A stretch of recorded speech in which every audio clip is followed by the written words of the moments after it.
Welcome to Read Alouds with Mrs. Shaver's Pages. Today we're going to read But No Elephants. But No Elephants. Written by Jerry Smath. Copyright 1979, Parents Magazine Press.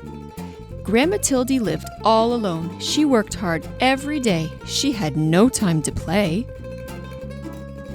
One day, a man came to her house. He was selling pets. "Would you like to buy a canary bird?" asked the man. "Very well," said Grandma Tildy, "but no elephants." Grandma Tildy was cooking stew. The bird wanted to help, so he sang a song for her. It made Grandma Tildy happy. That night, they sat down to eat the stew together, and it tasted better than ever before. The next day, the pet man came again. "Would you like to buy a beaver?" he asked. "Very well," said Grandma Tildy, "but no elephants."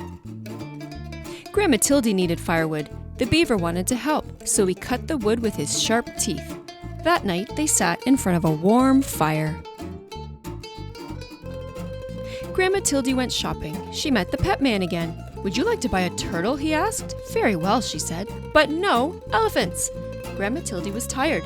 The turtle wanted to help, so he carried her home on his back. That night, Grandma Tildy washed the turtle and put him to bed. The next day, it rained hard. The roof started to leak. Then someone knocked on the door.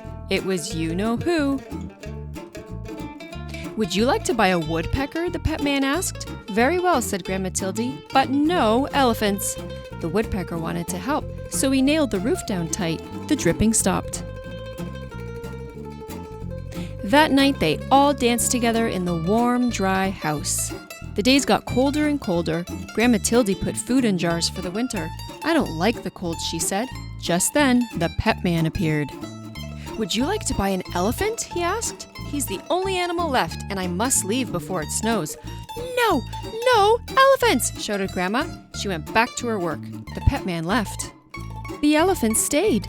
It started to snow, and it kept on snowing. And snowing, and snowing, and snowing. "No elephants," said Grandma Tildy, but the elephant would not go.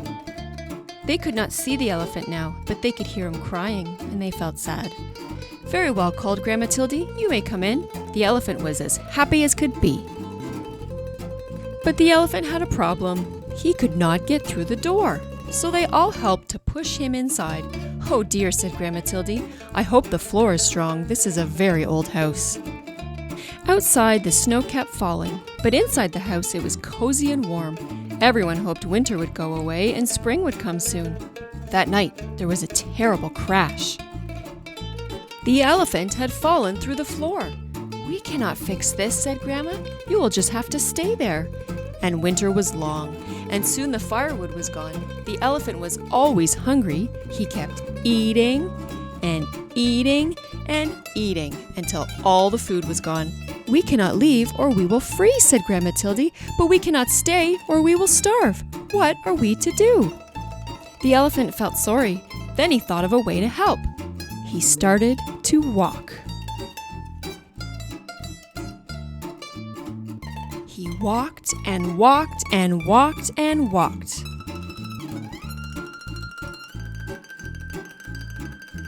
When he stopped, they were in a warm, sunny place.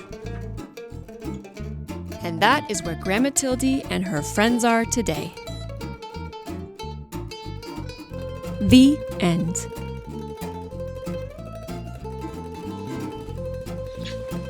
Thanks for stopping by. I'll read with you another time.